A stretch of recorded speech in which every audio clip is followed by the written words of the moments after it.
Hello, you're listening to Leveraging Thought Leadership. I'm your host, Bill Sherman, and today we're talking about one of my personal passions, organizational thought leadership. We talk with the people who are creating, curating, and deploying thought leadership on behalf of their organizations. How do you get more people within your organization to become active in thought leadership? In an organization with many thousands of employees, what can you do to accelerate the spread of ideas across the organization and to your clients and customers? Today, we're talking about that process of scaling thought leadership. And so I sit down with Mike Kleinemaß. He's a digital marketing and communication specialist for ThyssenKrupp Industrial Solutions, specifically in the mining technology business unit. And I'm eager to talk with him about how data analysis helped him understand where thought leadership nodes already existed within his organization, and then how they use that information to take thought leadership to scale. Let's begin. Welcome to the show, Mike. Hi, Bill. Nice to meet you. Happy to be part of your Thought Leadership podcast. So let's start with a very simple question. Everybody gets into the world of thought leadership in organizations a little bit differently. How did you get here? Well, I came across thought leadership actually 2 years ago when I was writing a concept about CEO positioning on LinkedIn. And then I came across thought leadership. And how do you define thought leadership at this point? What Mhm. if you had to explain it, what is thought leadership and what do you do in thought leadership? Well, thought leadership for me is authority that is demonstrated and recognized through expertship by deep domain knowledge in a certain field. And that is, something that has actually always been there. Also, before digitalization has given us much more opportunities to leverage thought leadership. It has always been there, but I think thought leadership in the last years has become more and more relevant to a lot of corporations. So let's talk about the work that you're doing in terms of B2B marketing and because you're working in a B2B marketing environment for ThyssenKrupp, right? Is that Exactly. correct? Yeah. Yeah. So Yeah. let's talk about what you're doing. Well, we are actually an engineering company that is into the plant technology business. So we are constructing, we are doing the whole work about the whole EPC. That means engineering, procurement, and construction of huge plants. So that is a real heavyweight business. And in these fields, you need a lot of experts. And our experts are engineers that stand for a deep domain knowledge and roots in engineering of over 200 years. So we have a long tradition and history in engineering. And this is something that we always try to demonstrate. And thought leadership is a really good possibility to leverage. What we are doing is that we, of course, in the past were participating in conferences. We were also writing articles and participating in interviews the classical way. However, in the last years, with the digitalization and social media and the internet, there have come many more opportunities to demonstrate thought leadership and also to reach your target groups and stakeholders in a new way. So, as an expert for marketing and communications, I do consult our sales engineers and sales colleagues on how to leverage their thought leadership on digital channels and especially on LinkedIn, because LinkedIn has become the place to be for all B2B companies. Let's talk about that because I think one of the things that you and I have talked about is whether you're a subject matter expert or salesperson or a sales engineer, digital is a little bit of a transformation as well. And then doing thought leadership work online is a bit of a transformation as well. And I know that you've done some effort to try and get people to be comfortable in that space. Let's talk a little bit about that. Yeah, exactly. What I was doing particularly in the past weeks and month, was to empower our sales organization in terms of social selling and thought leadership. This means to give them help how to leverage such channels like LinkedIn in order to establish social relationships or business relationships with potential customers by demonstrating their expertship, their expertise in their field of business and their engineering field or product field. And yeah, this works by several possibilities like writing articles, doing writing posts that are beneficial, that are actually tackling the common enemy between you and your customer. Because if you are writing useful content, if you are crafting content that tackles the challenges of your customers, then you're definitely helpful, and then you become the person to go to when people are having problems or challenges in the respective business field. And then you become relevant, and then you can really establish relationships and followership on LinkedIn that later, sooner or later, will turn into business. Well, and you're in a business where the sales cycle is long, it's a big ticket sale. No one is jumping out and saying, okay, we need to do mining engineering today, right? It's a deal that takes a while. And I'm assuming there's also a trust component to those relationships as well, that you don't want to just show up once and say, hey, buy from us. It's about nurturing a relationship. Is that correct? Mhm. Yeah, definitely. It's all about establishing a social relationship. It's all about engaging with your contacts and prospects and the people on LinkedIn. It's not just one directional communications where you're just pushing out messages or trying to hard sell something. It's more about maintaining a relationship there and demonstrating that you are helpful to your network. And if you're capable of doing that, of demonstrating that you know what you're talking about and that you are tackling the challenges of your contacts, then you just become a thought leader or a relevant person to them in order to talk about also business problems. And I think you key into something that is very important. Old school thought leadership was you stood on stage and you gave a speech, or you wrote a book or a white paper. You put information out there and then people read it. Now it is two directional, right? You've got to listen, you've got to ask questions, and you've got to respond to what others care about. If you're simply putting content out there and hoping others read it, it's a busy, noisy digital space, and you're Mhm. unlikely to get noticed, right? S- Yeah, indeed. And this is really interesting. This is a kind of paradigm shift that is actually disrupting the whole media industry, because years ago, the journalists were the gatekeepers and were just writing articles and maybe got some feedback by post, analog messages. And now they actually are receiving feedback comments within seconds. They are on the digital channels. And this also gives them more possibilities, but it's also more work, actually a more democratic approach to the media business and also to communications.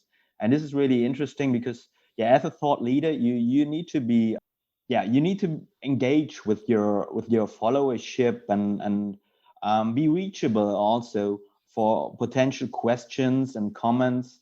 And everything got so much more dynamic.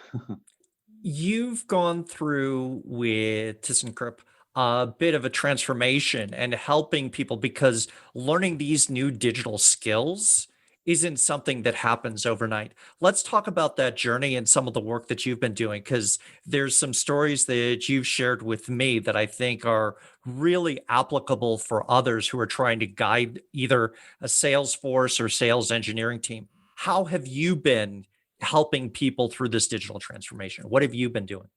Yeah, well, first of all, it's important that everyone in the organization understands that the customer journey has been shifted from the traditional journey to a more digital journey, especially since COVID-19, but also before. And that the classical platforms like trade fairs and magazines and brochures and also in-person meetings have become less relevant and limited.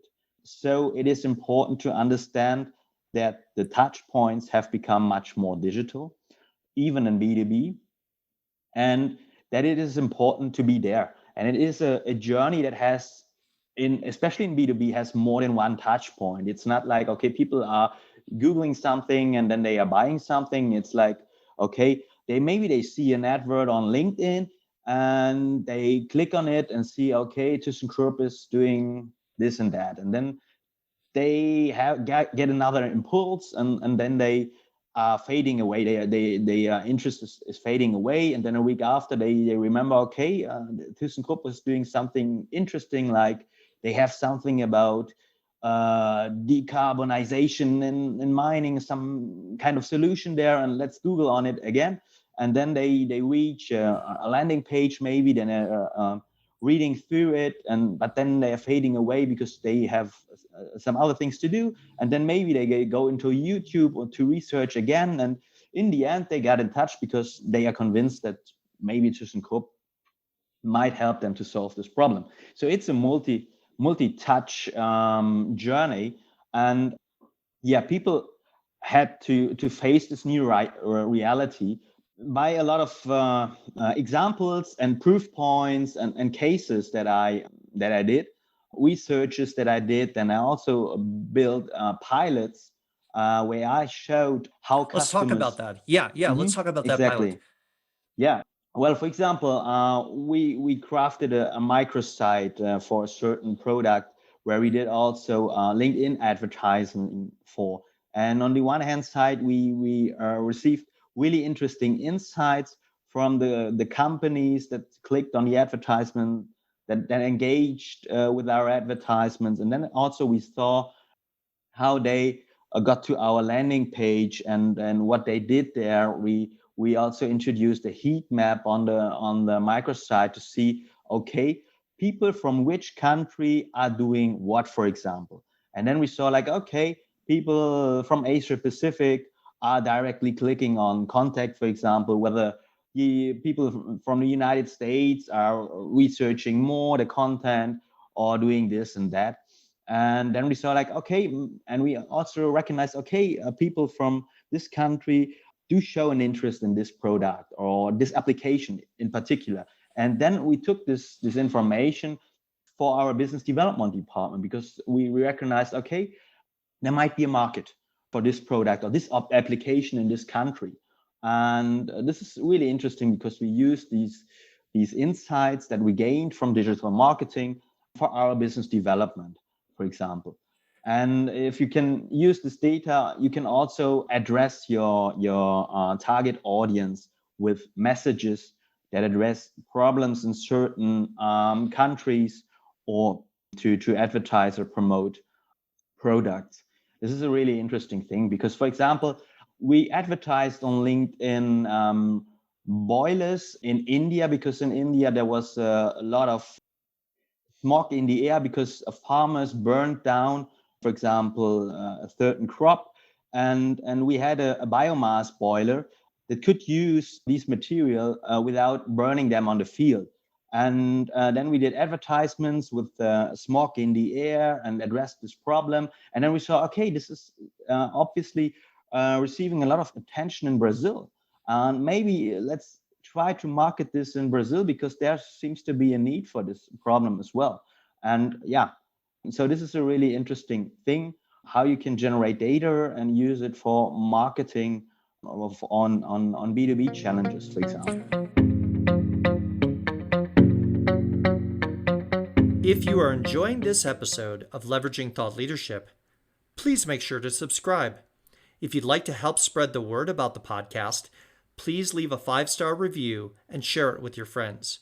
We are available on Apple Podcast, Spotify, and all major platforms, as well as at leveragingthoughtleadership.com. Well, and this creates an interesting intersection where an idea that you think might have traction in one part of the world or with one audience, all of a sudden you're seeing from data and information that it has traction elsewhere as well.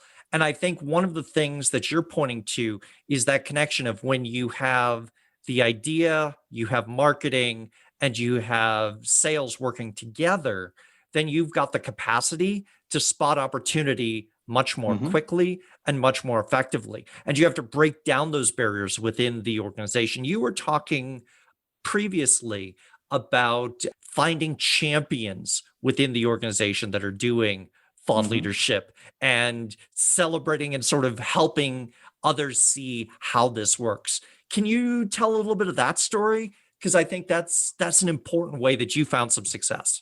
Yeah, exactly. Yeah, well, as I told you, I came across this thought leadership topic 2 years ago, and ultimately have run a series of webinars to empower the sales organization. And then we also research, okay, who of our salespeople is already pretty active on LinkedIn, to found a task force. And then I found somebody who was already a very successful networker on LinkedIn, because he was a world traveler who was continuously traveling several countries for 15 years, working from project in project, who completely understood the principle of networking and LinkedIn, and understood that it's not just about collecting business cards, but also engaging with the people you added there. And we partnered up to run this series of webinars in order to demonstrate that already somebody of our industry is successful using this challenge and has collected like 30,000 followers. And this is a lot in a business like mining. And we did this for other industries as well, but it is still a lot. It's a huge number. And we partnered up to do this series of webinars so that our sales colleagues could see that somebody of in our organization is already leveraging it, and they were able to ask him directly all the questions they had, because especially people in Germany tend to be a bit critical about the usage of data and what happens if there are competitors online, if you're, for example, adding, or if you're engaging with clients, or what will competitors see from it, and especially when you're in an industry that is about engineering and tech, and maybe high tech as well. So it was really good that they could ask him directly. And what I also did was I did a research on how many of our customers are already on that platform. So I made a top 10 ranking to demonstrate our industry is already there. And if you get on that platform, if you become active on that platform, you have the chance to actually establish your relationship on LinkedIn, besides your CRM system, of course. But you can also create like sales events from it, because you're able to recognize the behavior of your customers and partners over there, and then you can see what challenges are they talking about, or what they are facing, what they are posting, and then you can use this information to get in touch with them. So that was really really useful to, on the one hand side, to find people within the organization, to create a task force in order to bring that topic really on the agenda, and to be able to convince more and more people and empower them to leverage the huge potential of thought leadership and social selling on LinkedIn. Let's go just a little bit deeper on this. So you did the research and you said who within the organization is already doing this and doing this well? Who's using thought leadership to engage customers? So you made that list, right? Let's talk about recruiting those people to help you. How did you go to them and say, help me show what you're doing to others? Were they willing to share? Were they saying, "Oh, no, no, no, this is my secret. Don't share it." What was the response, and how did you build that task force? Because I think having that task force was critical to the success that you've been seeing. So let's talk about building the task force. Well, actually, this works pretty well when you approach people by telling them that they have done something already outstanding, and they what has a huge value to the organization, that they obviously have reached something really important and something really valuable to the organization, and so that they see their own value to the whole organization, and that they feel also that they have an impact on the whole market activity, that and in the process, and that they feeling kind of pioneer part of the team that wants to bring something forward, so that they feel part of the game, and are part of a kind of pioneer program. So was this the first time they'd been recognized for doing some of this work within the organization to say, "Hey, you're doing this on social selling and it's valuable and we noticed it." Is this the first time anyone came to them and said, "This is good. Thank you"? Indeed, indeed. I mean, thought leadership in B2B is not that old. Right, exactly. So that they were actually happy. They were convinced that they are doing the right thing, but they have not been recognized within the organization before, and so they were happy that all the effort they put in was recognized, because they were personally already convinced that this is the way to go, and now they were happy to get a lot more attention within the organization, to be a kind of pioneer. And yeah, that made them also really proud to participate. Well, and that's one thing that I've seen in terms of using thought leadership. For many people, it's not part of their job description. It's not part of their responsibility. And so you get a few people in the organization who understand thought leadership and its power, and they choose to do it, even though it's not part of their day job. And so they may be doing it, evenings, weekends. They may be doing it because it's a passion for them and Mhm. squeezing it into around the rest of their work, right? And that recognition that this is work and it's important and it's not just an extra that you do, but it's core to what you do, I think becomes important, especially if you're going to try to signal to others this is something they should do. Because everybody's going to say, "Oh, I'm a salesperson. I'm busy. I need to go talk to Mhm. more people." Right? Yeah, exactly. I mean, normally salespeople, it really depends on the industry. Normally, salespeople, yes, are hunters and farmers. But when it comes to technical sales, it is a bit different, because engineering or B2B heavyweight goods tend to be developed by engineers that are developing solutions for global challenges. And their solutions normally sell right away, because they are tackling a common challenge, in comparison to other organizations that are just developing products that they're trying to sell. So they need more sales. And there has been a shift in the recent years in B2B, when B2B uh, got more into the need of doing marketing that they haven't been before. So this leads to the fact that in many B2B organizations, you don't have this farmers and hunters when it comes to sales, but technical experts. So there's a big difference.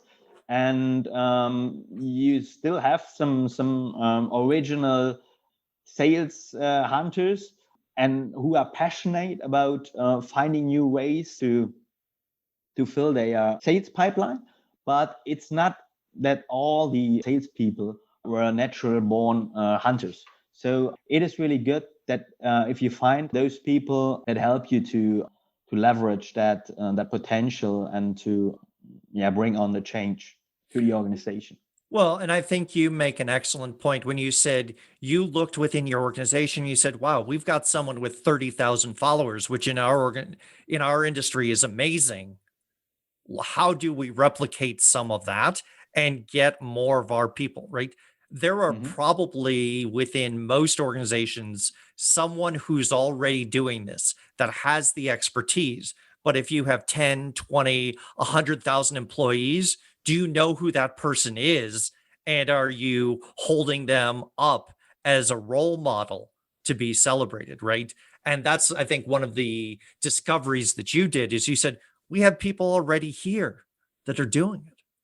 Exactly, yeah, and it was quite funny when how I came across this person, because I was actually researching the reach of a certain post, and I was seeing some numbers that I couldn't explain to me, because why this post got so many views. And Hmm. then I researched, okay, this didn't make sense to me. And then I had a deeper look inside, and then I recognized, okay, who liked this post? And then I saw like, okay, this is colleague who has some followers. Okay, he has like 30K followers, and maybe that's the reason why this post has been seen by so many people. And then I recognized him. That was quite funny, actually. Well, and there's a long tail for that because you can't build 30,000 followers overnight. But once you do have 30,000 followers on that and they trust you and they know your expertise, then you have a competitive advantage because people are going to listen to you, whereas other people who aren't going to be heard to the same degree.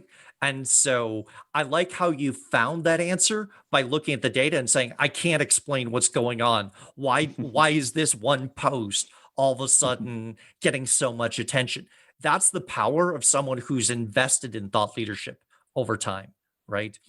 So I want to turn and as we start to wrap up, I want to ask you about your journey. Imagine there are many people who are starting into roles similar to yours, responsible for thought leadership at their organizations. You've been doing this now for a couple years. If you had advice to someone who is new, starting as head of thought leadership or a manager of thought leadership, what suggestions and advice would you offer them as they're trying to figure out this role for themselves? Yeah, first of all, of course, it's all about the purpose of your company. You know, what your company stands for, and what your goal is actually, what your USP is, and what you would like to stand for, and who your stakeholders are. That is the first thing you should analyze. And once you have this information, then you know what you would like to address to your target audience. And then you can make a concept how to become a thought leader for a certain topic. And this has to be aligned with the purpose of your business. And then you can create a strategy that is based on useful information. Like all, actually, it's all about the things that we as B2B marketers do or should be doing. It's about researching your target group, the respective target groups within the buying center that are relevant to influence on decisions. And once you know your buyer personas, you can create content that helps them to tackle the challenges of their business. And this information you really should use to build a strategy, a content strategy, which you can perfectly leverage via LinkedIn by writing articles, writing posts, being there, become the go-to person for a first-hand knowledge from this business field, to be the person to talk about innovation in a certain field, and the person that answers questions on this matter.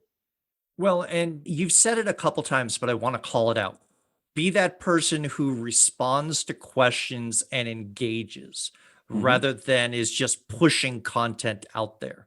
Hmm. And you have to listen, you have to engage, and you have to be answering the questions that your buyer cares about, not the ones that you want to talk about. And I think that becomes so important, not only through social selling, but thought leadership. You've got to be willing to step into their world rather than to pull them into yours. Exactly. I'm calling it also the triple E strategy. It is all about entertaining, educating, and engaging. To be active in the field that your customer is really caring about, not just what you want to push out. It's also important to listen and care.